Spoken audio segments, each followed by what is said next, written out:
الكونسبت اللي موجود عند كتير من الناس انه الامور حتصير افضل، كونسبت كتير حلو، بحسهم ظني كويس، ولكن بستغرب انك كيف بتتوقع اشي يتغير بدون ما انت تاخذ اكشن ليتغير.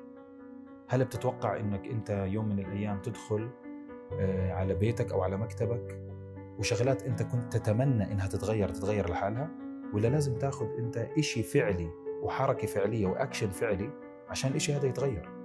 في ناس قاعد بتستنى، بقول لك الامور حتصير احسن، هو قاعد بيستنى بدون اي اكشن.